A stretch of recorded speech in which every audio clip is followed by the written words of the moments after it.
really warm welcome from my side. I'm, as you've already heard, the General Secretary of the Council of Churches in Germany, and I have the honor to moderate this session. The title is Unity in Christ and Loyalty to the Nation, and you can imagine the tension that is already in this theme. And I'm really pleased and honored to have 5 panelists, and as you have already heard, we're a little bit behind the schedule. So I will be very strict with time, so there is time left for the discussion, but also we have a strict time for lunch. So we will manage, I'm pretty sure, but just to let you know, I will be very strict with your time given. And yeah, that's what we start, and I'm very pleased that Reverend Dr. Sofia Kundering, the General Secretary of the Swedish Council of Churches, is starting with her reflection on the theme Unity in Christ and Loyalty to the Nation. Sofia, then the floor is yours. Thank you, and we have 7 minutes each and have some questions also to prepare ourselves. And the first question is, what does it look like for churches to be both rooted in their local context and faithful to global Christian witness? And as we all know, we believe in an incarnate God, a God who becomes flesh, which means that every place, everybody, every lived experience matters. And it is precisely here, in the nearness of things, that we believe God is present, luring us toward liberation, inviting us to life in its fullness. Thus, every context matters, and the capacity to truly read the context until it screams of theology, as the theologian Dorothy Sölle put it, is essential. At the same time, God is transcendent, always exceeding the limits we try to place on reality. God sees no borders, and when we look at the earth from space, we see no national lines. As people of faith, we carry a particular responsibility to remind the world that we are called always to unite, to start where we are, in the local context at every place, and from these places reach out and participate in God's mission. Okay, second question. How have churches in your context been complicit in or resistant to nationalist ideologies in recent history? That was one of the main aspects that we took up when we had this celebration, the Stockholm Ecumenical Week, a couple of weeks ago in August now this year. That meeting commemorated 100 years since the ecumenical meeting in 1925, which took place at a time when Christianity in Sweden for a couple of decades had been marked by nationalistic interpretations of the church and the people. Stockholm 1925 emphasized a view of the church as a communion with a task of living in a worldwide solidarity with all people, not just one's own. And that is a theological legacy from 1925 that we have sought to highlight also in our commemoration now in 2025. Third, how can churches in Europe speak prophetically to rising nationalism, xenophobia, and authoritarianism? Yes, the world is crying out urgently for peace, and churches cannot remain silent. Already in 1948, the World Council of Churches jointly declared that war is against God's will, and the message of peace was at the heart of Nathan Söderblom conference 100 years ago, after the First World War. And when he planned for that meeting, he hoped for a spiritual revival in a world wounded by war, greed, and nationalism. He saw the ecumenical movement as a revival movement carried by praise and prayer. And he stated that the church must be free in terms of political parties.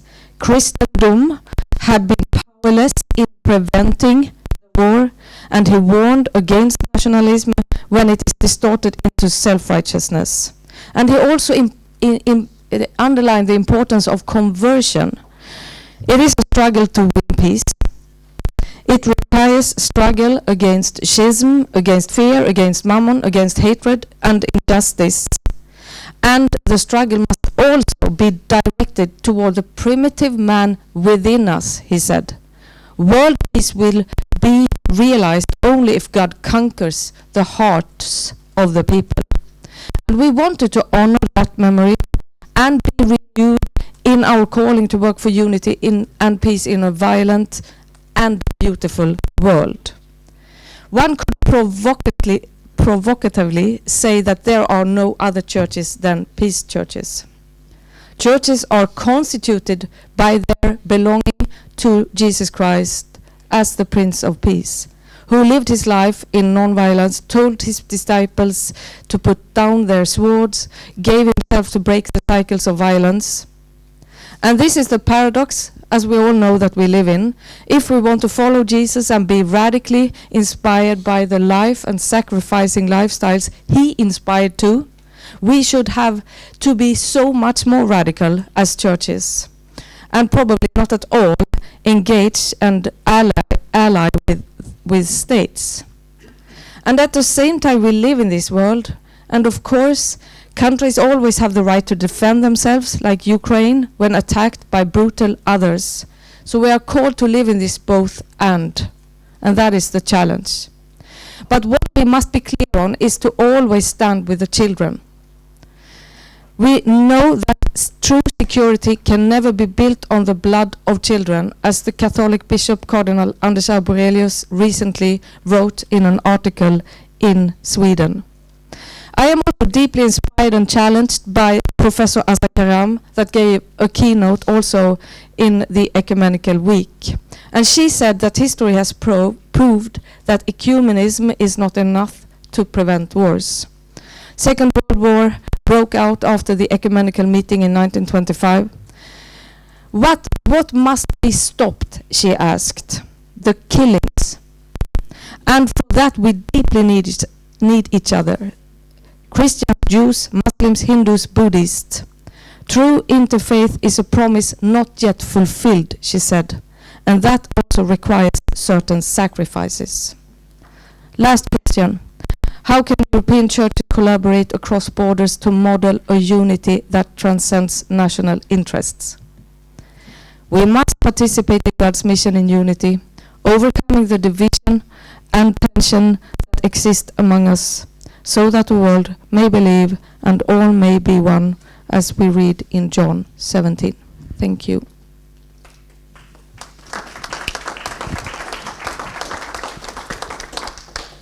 Thank you, Sofia, for the Swedish voice. And we go to Estonia. We are very honored that His Grace Bishop Damaskinos Oikinura, you are just saying your pronunciation right in the end, from the Church of Estonia, with his point of view to this topic. And we talked yesterday when we walked back from the church, and I think you are a polyglot person with a lot of languages, so we are very keen to hear your point of view of nationalism and being at the same point a Christian in the body of Christ. Thank you for the invitation to speak. At the outset, it is necessary to recall the fundamental principle of Orthodox ecclesiology, as it is indispensable for our discussion. The Church is simultaneously local and universal, with each diocese constituting and expressing the fullness and universality of Christian truth. Hence the traditional ecclesiological principle, which stipulates the presence of one bishop in each geographical area. Vitally, this principle is not contingent upon cultural, ethnic, or linguistic distinctions. Rather, the Church unites diverse peoples within the one faith. while she expresses herself in the language most appropriate to her local circumstances, the notion of nationhood remains secondary.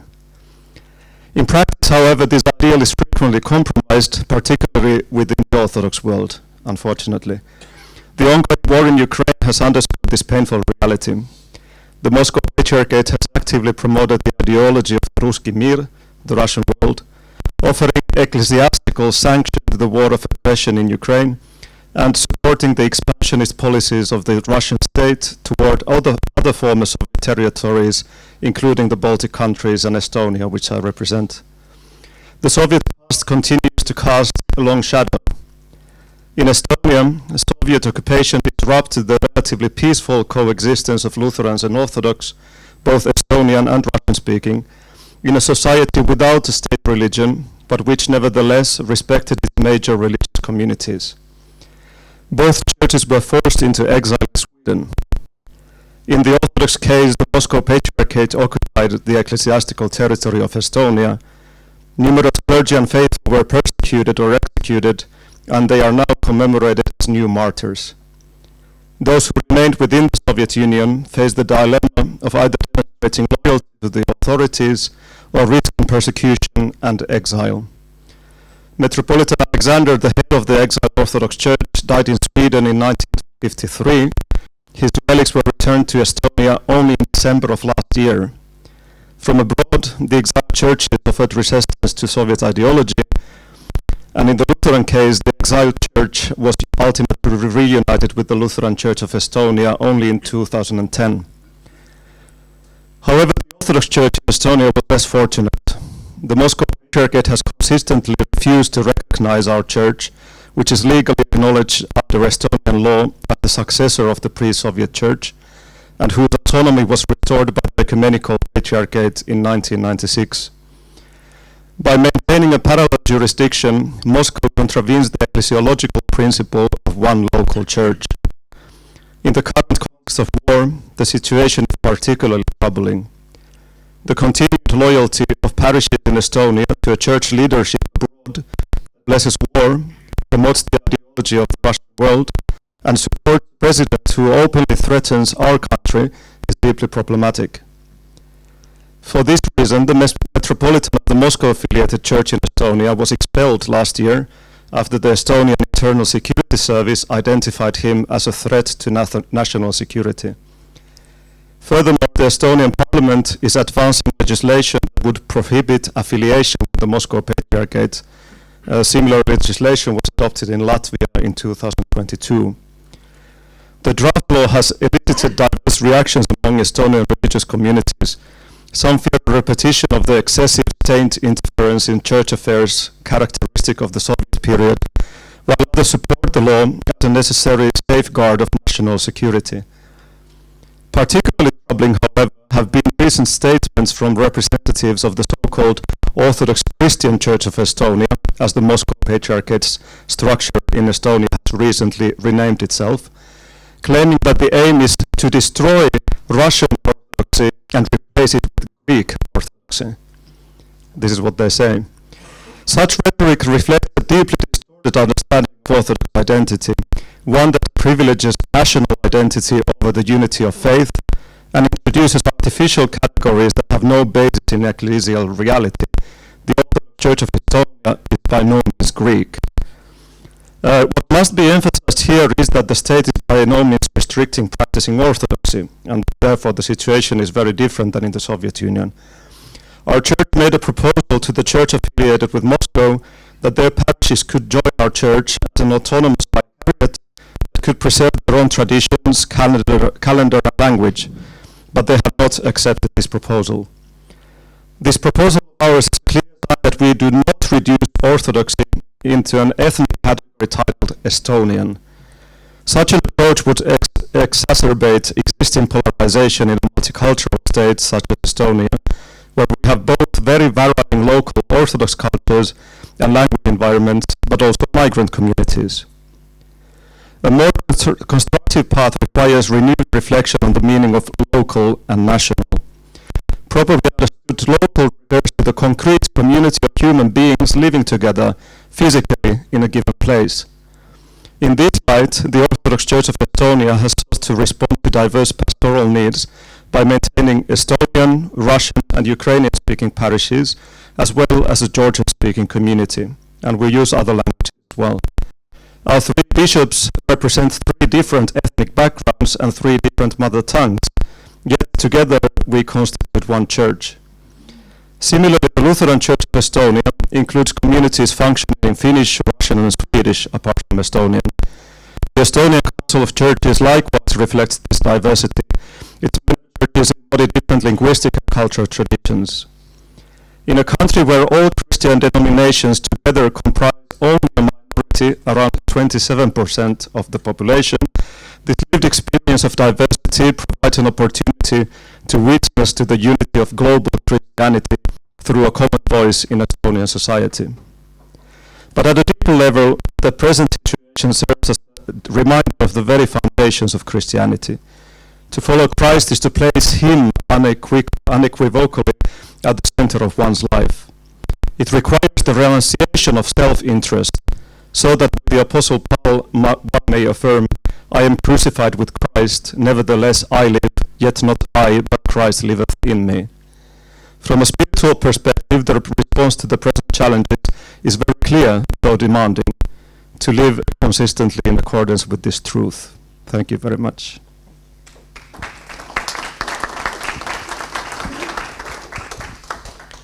Thank you very much. And to not lose time, I will pass over to Reverend Dr. Mario Fischer. He's the General Secretary of the Communion of Protestant Churches in Europe, and I was told that he has 10 minutes. I was told, so 7 to 10. So what because you're representing Communion of Churches, but so I will not be as strict as with the time. But we are happy when you're just having 7 minutes. Yeah, dear sisters and brothers, dear colleagues and friends, those of you who know me know that often if I go to conferences I wear something as a reference to one of our member churches. And maybe you see what is the reference to one of our member churches today I wear. Martin? Yeah, it's the tartan of the Church of Scotland. And that's already one issue when it comes to the question how churches are linked to nations. And so, within my 7 minutes, I will focus on 4 questions and on 4 theses. So, first of all, Protestantism is in strong relationship to people and culture and worldwide Christianity. In its relationship to people and culture, state and nation, Protestantism evidences 2 different approaches. It was important to the reformers that everyone should be able to hear and understand the gospel in their languages. Thus, on the one hand, the Reformation and the development of the language and culture of the people were linked from the very beginning. Churches came into existence which were at home in people's cultures, and vice versa, peoples and cultures were influenced by the churches of the Reformation. On the other hand, the Reformation was a movement that transcended borders and countries. The political authorities were experienced by the Reformation both as hostile forces and as protective powers. In many cases, the Reformation was allied to the regional rulers and thus also to their lands. This proximity to the state constituted a particularity of Protestantism in many countries for a long time and simultaneously became a danger for Protestantism. The close relationship with specific cultural, territorial, and later also national forms was almost always an obstacle to openness for other cultural and confessional expressions of Christianity. The affirmation of people, state, and nation in various contexts resulted in different times in questionable, one-sided national attitudes becoming more important than the worldwide community of churches and Christians. Second, religion and denomination as identity markers for ethnic groups. In the late 1990s, the CPCE Southeast Regional Group held a doctrinal conversation on the issue Church, People, State, Nation. It was also already mentioned this morning by Oliver. In a time when the wars of the Balkan conflict were still raging at full force and killing people day by day. The hope of never war again on European soil attached to the European unification process has not been fulfilled, as we can also see today.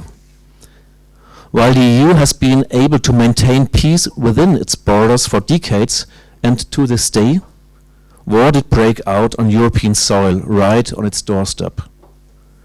Nascent nationalism had spawned violence.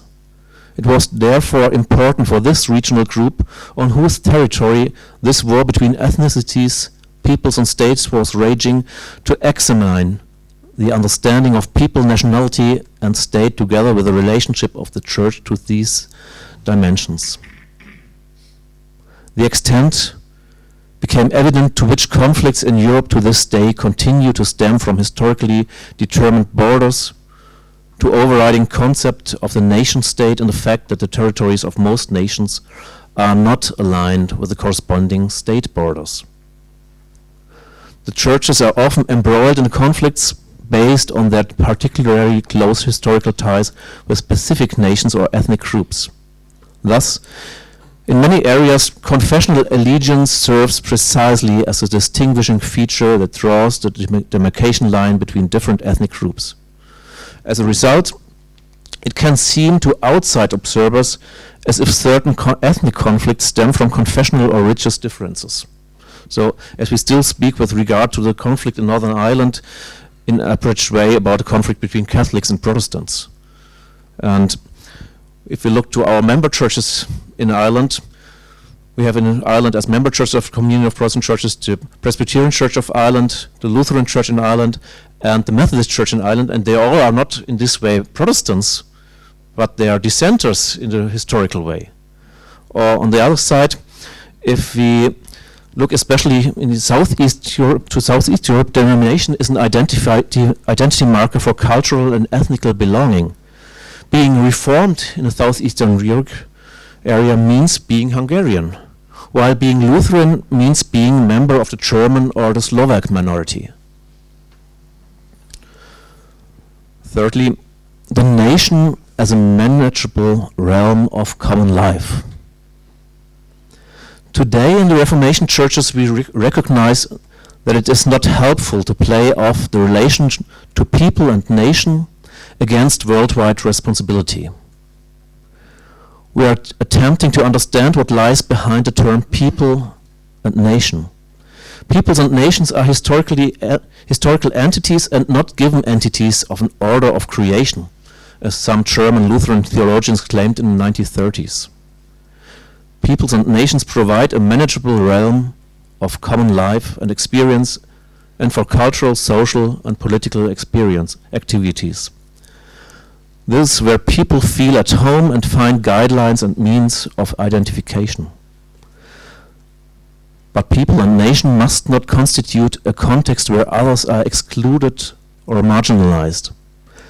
They must be open for encounter with other peoples and nations, for other experiences and the wealth of culture, and for shared international responsibility. Here it is important to recognize that the relation between people, state, nation, and church is and must be seen from different points of view.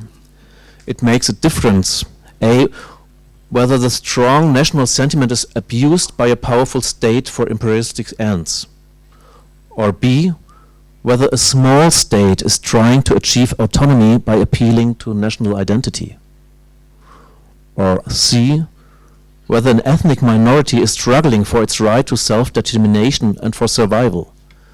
If we speak about people and nation, there's not a one-size-fits-all concept. And fourthly, churches have to stand against nationalism. If belonging to a people or nation acquires religious or ideological overtones and is thus exalted to the rank of a canon of values with unconditional validity, this leads to an unacceptable nationalism with a considerable potential for harm. I think it is clear that churches have every reason to counteract such developments. In the past, nationalist ideas and attitudes sometimes developed also under the influence and with the participation of the churches. Some churches used their theology to support an exaggerated nationalism which could not be justified by the Holy Scriptures. I guess I don't need to illustrate this. In conclusion, I repeat the headlines as a resume. Protestantism is in strong relationship to people and culture and worldwide Christianity. Religion or denomination as an identity marker for ethnic groups. Thirdly, the nation as a manageable realm of common life. And fourthly, churches have to stand against nationalism. Thank you very much.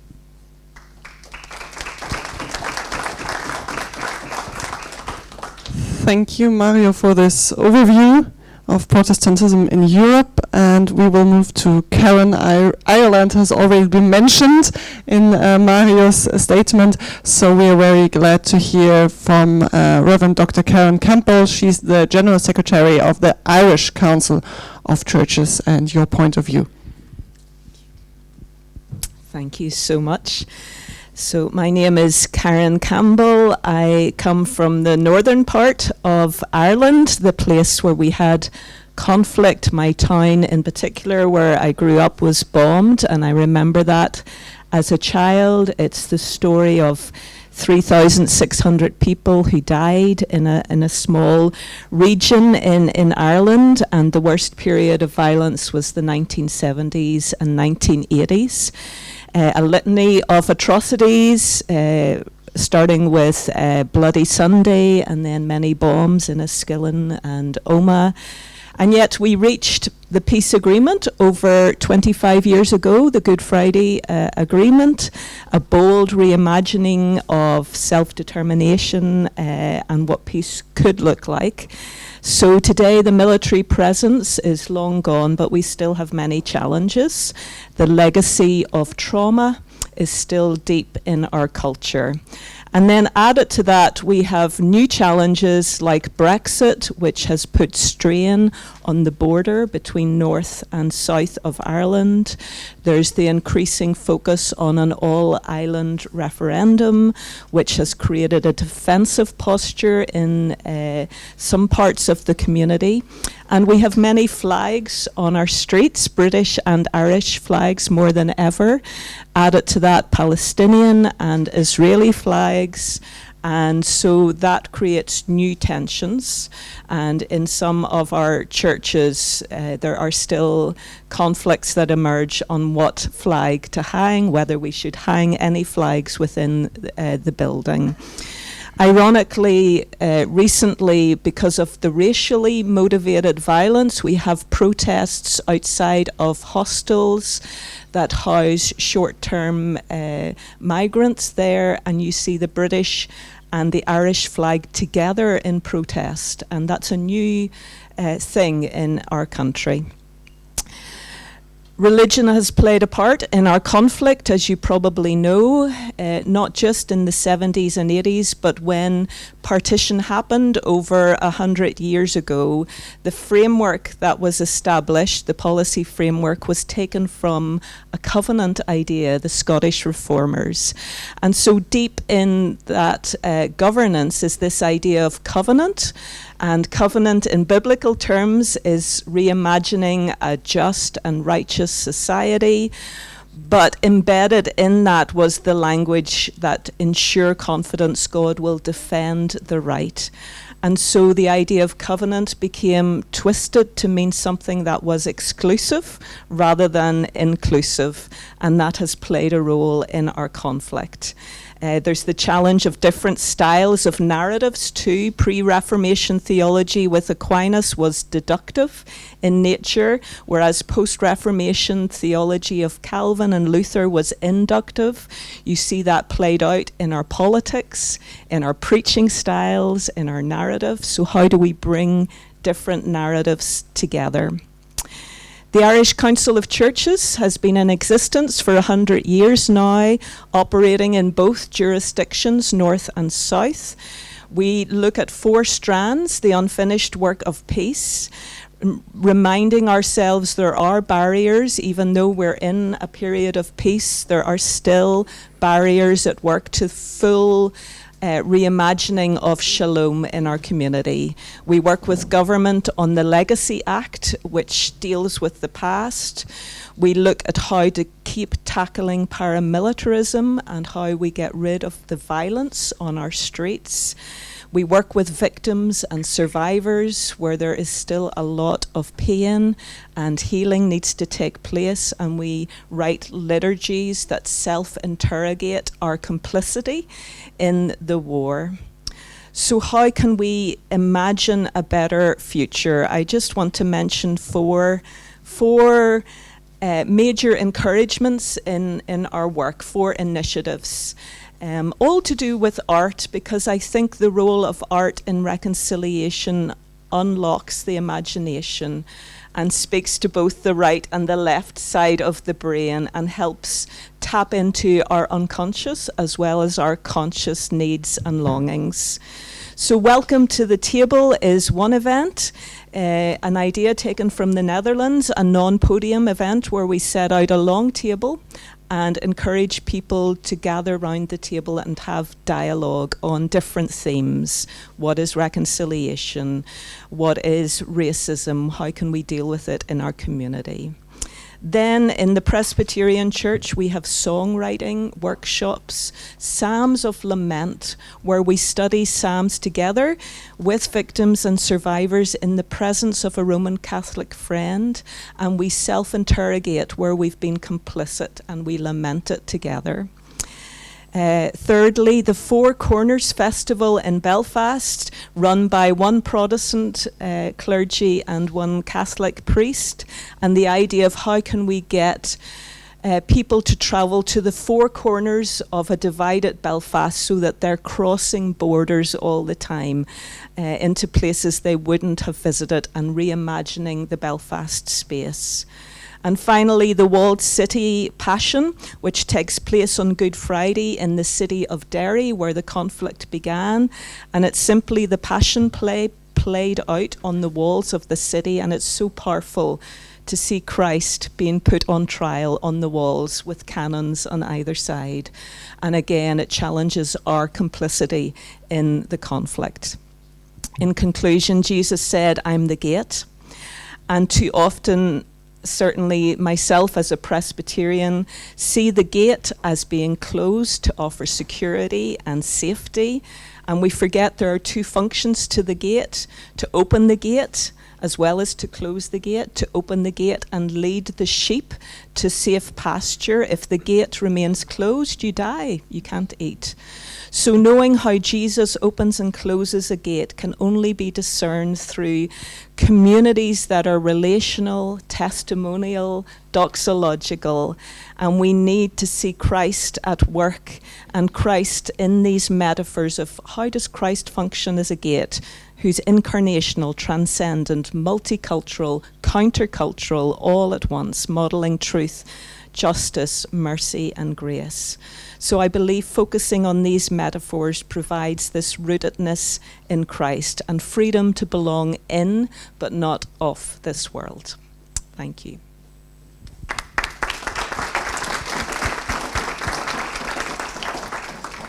Thank you so much, Karen. We have heard a lot of healing, reconciliation, and now we go to a country that is not healing, and there's no reconciliation at the moment, but maybe there are glimpses of hope. So we're very honored to have Dr. Tetiana Kalinichenko with us. She's the Director of Dialogue and Action, lives in Kiev in the Ukraine, and we are very looking forward to your reflection on this topic. Yeah, thank you so much, and I'm really honored to be here and present our experience, because I'm not official church representative, but non-governmental organization. And actually we do have some healing and reconciliation process. And from my own perspective, it starts already now, and it's really bright one. But sometimes now I'm struggling and saying in international gathering that I'm Ukrainian. It was the last part on, it was a Palestinian conference on peace building, art of peace building, because it's not like science. And there was a prayer for different nations.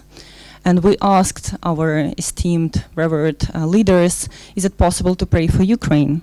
And we've got a response, no, because we are struggling with you, no, because other nations, they don't fight back, but you are fighting in a war. So that was their response. I'm not saying that in any international occasion you've got it, but I assume that there is a peacetime when you can discuss national issue, and there is a wartime when there is no time for discussion anymore, and you need to make decisions on everyday basis. So I would say that from my perspective, those everyday decisions make national identity and national sense in it. And I'm quite struggling with saying that churches shouldn't be nationalistic, because it's really on a concept, because we are taken as Nazis from Russian side, which is not true from my perspective. And I was struggling to be Ukrainian nationalist even in Ukraine, because I'm from Kyiv, I'm not from Western Ukraine, and sometimes even our relatives from Western Ukraine can name you, it's not so pure Ukrainian, because you were so much connected under Soviet era. So this national issue is still represented and mirrored in the church. And what the church can do, what do we see as a response? Sometimes church remained quiet. We should be better be silent and not talk about this topic anymore, because we don't know how to respond. We can only read the Bible again and again and do not reflect so much. It should be only in a type of preaching.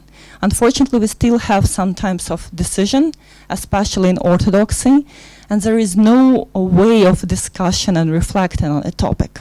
I know that's not real in European churches, but maybe you've got such experience as well. Other churches can step above the conflict, above the war, and say that we are just preparing for our next life, our eternal life, and it shouldn't interfere in this rude political games. But how do you deal with your everyday decisions when your relatives get mobilized, when you've got all those issues, when you can be killed? So what do you do as a church member and as Ukrainian in my case?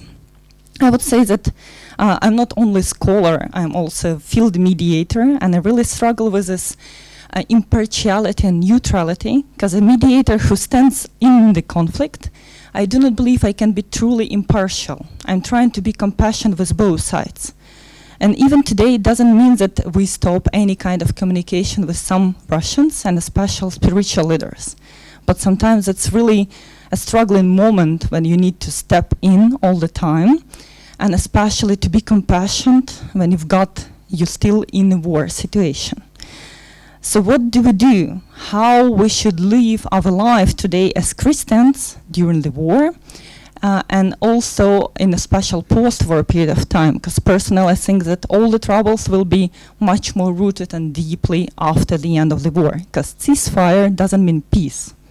And what do we mean by peace? That requires real imagination and the art of this imagination. Because it's not only about democracy, what's the place for the church in society, how church can be democratic but still stand with its identity. And I would suggest that it's proper time for reflection and dialogue, which we still get right now. And that's part of my work and dialogue in action, which is now for 10 years. Because 10 years ago, when war already started, we understood that church requires someone, because we are interreligious team, to come from external context and to say that, please, let's sit down and talk. What's the mission of the church today? How we can reconcile with each other. How we start with intra-Ukrainian reconciliation, because we've got a lot of topics, and then with our neighboring country, how we can love our neighbor, even closed door, from other countries, from Turkey, from Poland, from other relatives, from other European countries, how we do it on practical level. Is there a space for discussion and dialogue in our churches on Sunday? Do we talk about tough topics? Do we ask questions? Do we still get a space for faith leaders to say, I don't know the response so far, and when church hierarchy keeps silent because sometimes they're afraid to make a stand, how do you respond as a community?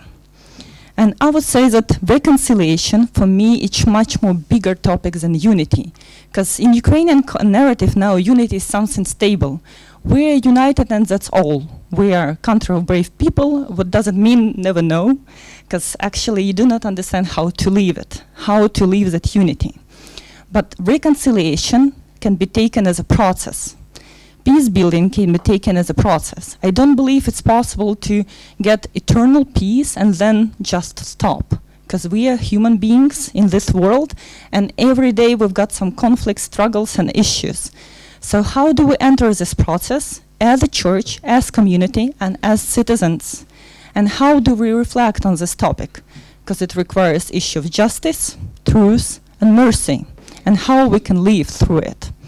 That's part of our work in Ukraine right now, and we've got inter-Christian, inter-pastoral, inter-Orthodox dialogues, because we need to overcome it right now. You've got no time, maybe you've got no tomorrow, so at least you can do something for this reconciliation with yourself, with God, with your community, and with your nation already now.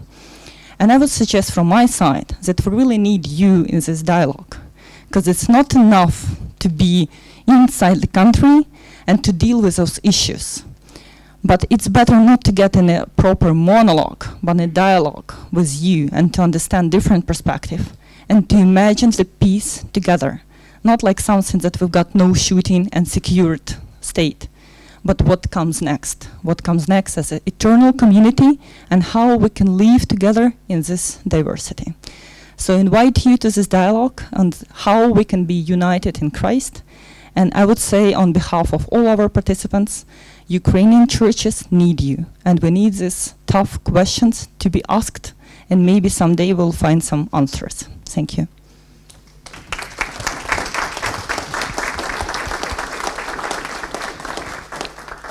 Thank you so much. Also, thank you so much for sticking to the time. Very good. So we have like 20 minutes for an open discussion. You have like different views and opinions from different countries, different denominations, and whatever comes to your mind, please speak up. And I also want to encourage the panelists, whenever you have questions to the other reflections, please don't hesitate to ask. I think we should use the remaining 20 minutes. So, the floor is open. Whoever wants to participate and to raise a question.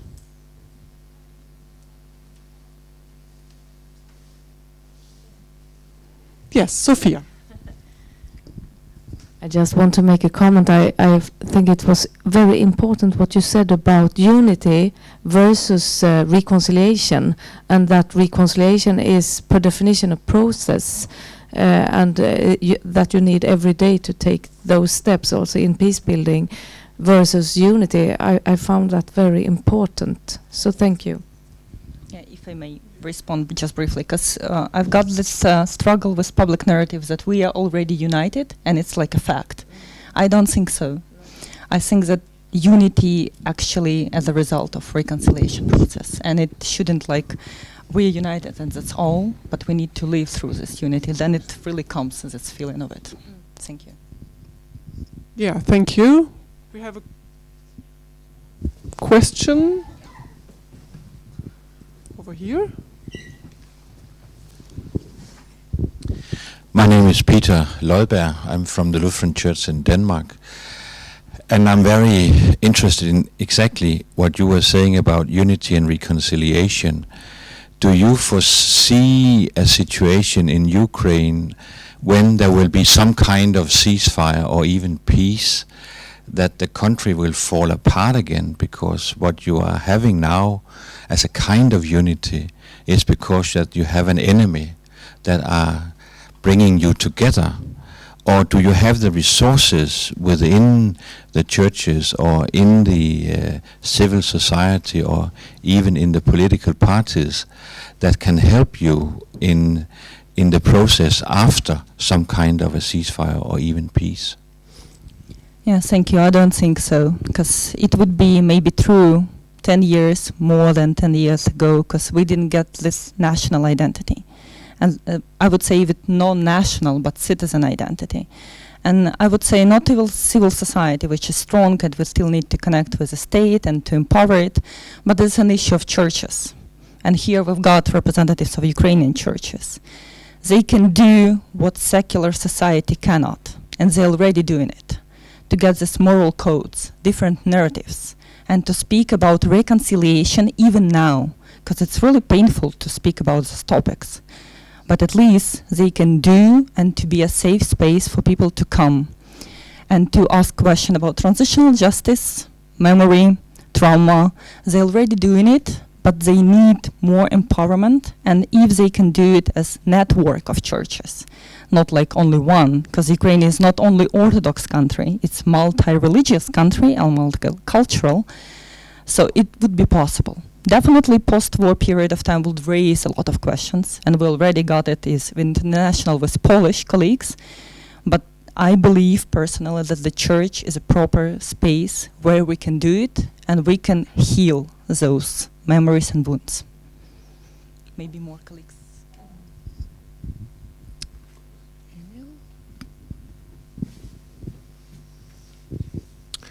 Emil Sago, the Danish National Council. So, Mario, I actually want to ask you a question. You ended up with saying the churches has to be against nationalism. Would you like to elaborate a bit about that? Because as your tie shows, we all carry the national language, tradition, culture with us, and everyone else has a national civic identity that at least brings something good, with the Ukrainian example as well. So would you elaborate a bit when you say against nationalism? Is this a certain kind, or what part of it? Yeah, I refer to this book that was done by the Southeastern European Regional Group. Clara is also there from this group, where they differentiate that we have in Europe different understandings of the relationship between people, state and nation. Though we have countries where you have the understanding that there's a state is a nation church, a state. And just if you look to Switzerland and, for instance, to the region of Romania, what we call today Romania. So you can be member of the Transylvanian people, but being member of the Transylvanian people doesn't mean a question of nation. The members of the Transylvanian people are of Hungarian nation or of German nation, and then they belong to different states. In the time, sometimes there were decades when they belonged to the Habsburg Empire, then they belonged then they belonged to Hungary, nowadays they belong to the state of Romania. And in many countries in Europe we don't see that people, state and nation are different belongings, because since the middle of the 19th century we think in most of the countries that the nation state is the only possible way to think a state. And if you look to Switzerland, they have a very strong national identity of a nation, but it doesn't belong to the issues of language, culture. So you can see in this way that people, state and nation are not the same, and we have to differentiate very well if we like to see, not to find a one-size-fits-all perspective on these issues. And if we come to nationalism, I mentioned here that nationalism is a behavior of a nation which thinks that they are standing over the others, and where it's also coming together with quasi-religious tendencies. That was the idea of nationalism I had here in mind, and where it has to be clear that we stand against this, and that we have to be aware in this case especially that belonging of a church cannot be then only on the side of nation, but always has to be on both sides. That they have. I was now on the earthen level, so I spoke only about worldwide Christianity. I didn't speak about also the level of heavenly citizenship. That's the next, I think, because the worldwide Christianity is rooted in heavenly citizenship. But I think we have to see also here the three dimensions. The one is the horizontal and the vertical dimension with the heavenly and earthly citizenship, and the other one is then the dimension on the horizontal level between worldwide belonging, and then it's the question whether we should speak about national or even better local dimension, because I think for the churches we have the possibilities to speak on the local levels and bring already on the local levels the different people together, because on the local level it's not the same situation that our societies on local level are just homogeneous. They are also quite desperate, not diverse. And I hope it made it clearer what I meant with nationality and nation.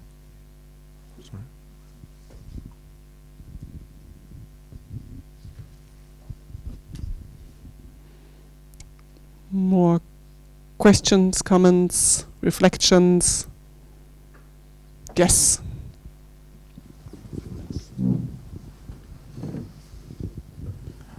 Thank you very much. My name is Anders Gargaard. I'm from the Danish Lutheran Church in the KEK board. Dr. Tatiana, I would like to ask you a question simply to know a little bit more about your organizational work. I listened very carefully to everything you said, and of course especially about the possibility and the obligation for the church in your country to make a kind of reconciliation work already now. And I think you may be doing something like that in your organization independently of the church or together with the church. Would you please just explain a little bit about your own organization's work? Thank you. Yes, thank you. That's a great possibility to get extra minutes for presentation. So, no, not 7, not 10. So we work with churches and with religions, not only Christian churches. And here we've got Metropolitan Eustrati and Reverend Igor Bandura, with whom we work.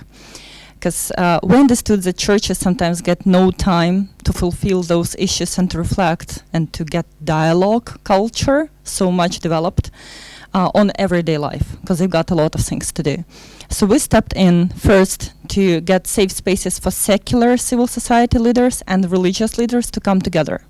It was on Istanbul Convention, domestic violence and gender dialogue, because it was really tough and for that moment before full-scale invasion. Right now we work with topics of peace building, because we've got all Ukrainian Council of Churches and religious organizations. We've got with concept of peace building. But it's not understandable on practice. How do you make this peace? And how do you live it on your parish, on your region, on your national level? So we are trying to do it. We got interreligious and religious secular groups mainly. And we, as you mentioned, we do all different types of dialogue work. So we've got theological reflections which are published on reconciliation and peace building during the war. We've got educational programs, formal and informal. One of this was Adventist University, which is totally pacifist, and with Orthodox Academy on psychological basic for spiritual work, just to respond to moral trauma and to psychological trauma, but not to substitute psychological aid we've got from real psychologists, secular psychologists sometimes. Then we've got different other programs on community building. So it's about real dialogue skills, communication skills for priests, pastors, imams, to come and to understand what they can actually do, how they can deal with the conflicts, and how they can raise those top questions with their community. So it starts with a really basic level, but then it gets to some policy level, and also we work a lot with inter-religious, inter-Christian conflicts as well, because they're not public, but people struggle from them. So sometimes they need a third entity to come and to create a space where they can actually have a safe talk and maybe resolve, maybe not, but at least to get this opportunity to talk to each other. Also in the eastern part of the country? Sometimes yes, but not real front line, because on the front line you've got no chance. But we still do it like it can be under attack all the time, because we got it in even in Kyiv region for everyday basic. So we just make it flexible as it's possible. But there's a time to reflect, and that was one of reflection. We need to reconsider the mission of the church right now. It was a request to talk about the mission of the church, for ministers to remind themselves why they're ministers and what they can do in the midst of war. Thank you. Yes, please, over there. Thank you. I have a question about the situation in Estonia. How is it possible for churches, or is it possible at the moment, to build trust in the society and contributing to building trust? And what does trust mean in your country at the moment? It depends a lot on who you ask. Of course, Estonia is ethnically a rather divided country in the sense that about around 30% of the population are Russian speakers. And some of them are Estonian citizens, some of them are Russian citizens, some of them are no citizens. So they have a so-called grey passport that they use as a travel document. Some of them are more loyal to the Estonian state than the others. It's also geographically very divided. For example, the city of Narva in eastern Estonia, I don't remember the exact statistic, but at least over 90% of the inhabitants are Russian-speaking. And it's divided, basically the city is divided between Estonia and Russia, and there's a border river, and you can see from the city of Narva to the opposite side of the river, and there's even on celebrations such as the so-called Great Patriotic War, Russia is broadcasting propaganda from the other side of the river so that it can be heard on the Estonian side as well. And the Estonian authorities are organizing their own events at the same time, trying to present the Estonian view of situations.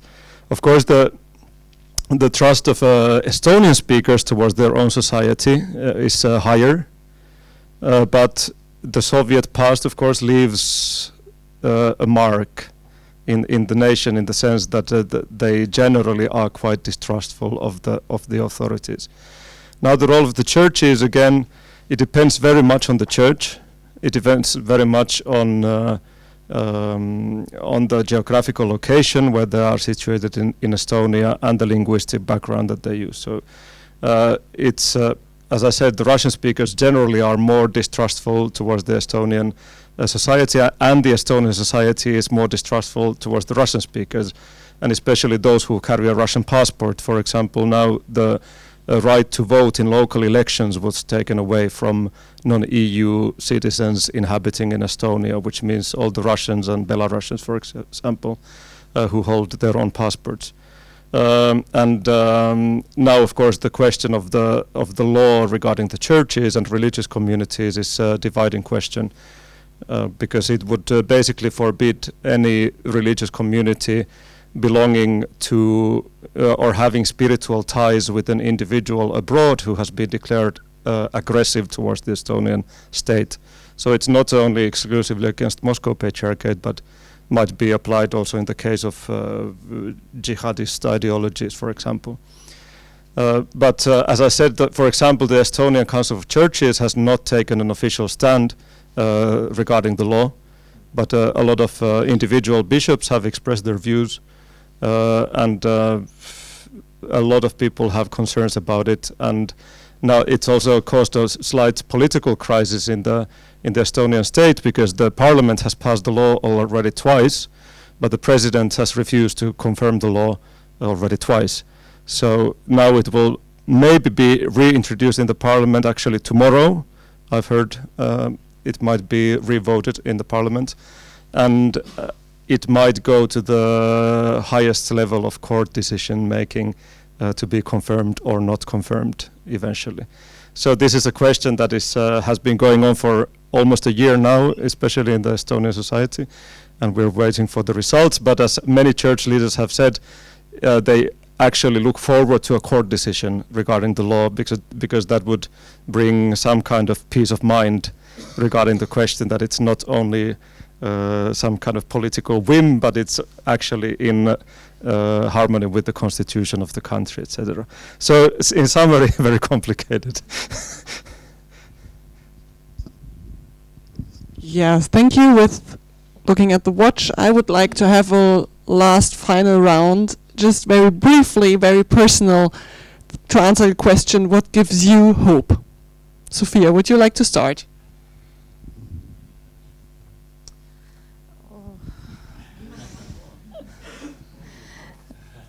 the simple answer would be that we meet like this and that we listen to each other, and honesty that is shared, and also the pain that is shared.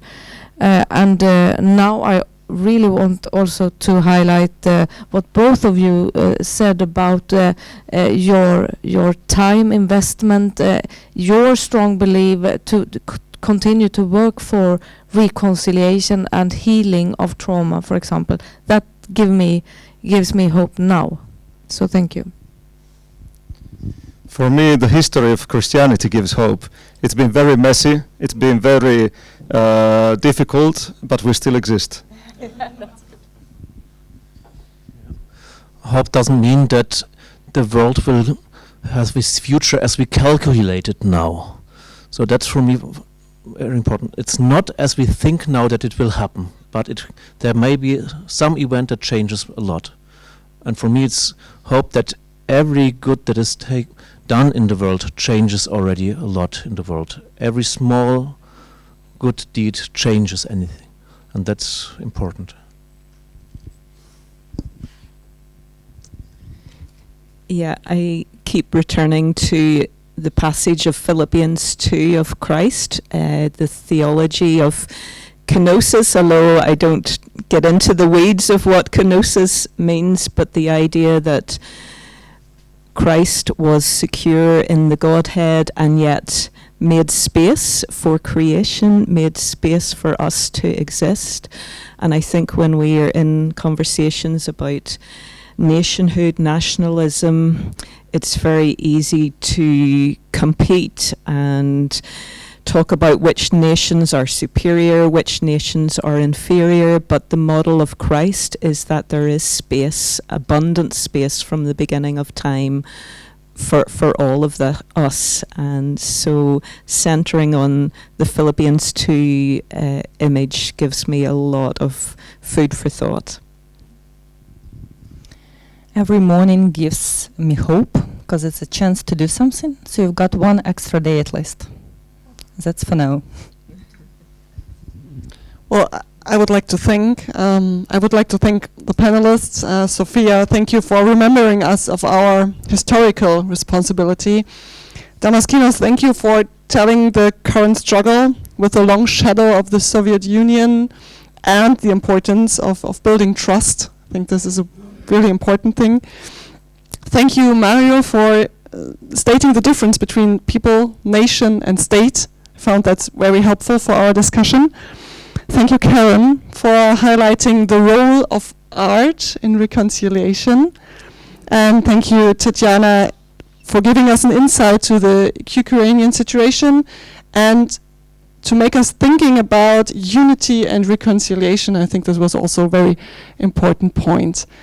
Thank you, everybody, for listening and for participating in this discussion. I think it is a very important topic, and it will be. It's not a dot. It's a double point. I think at the end of this, and I think Emil is telling us what to do next.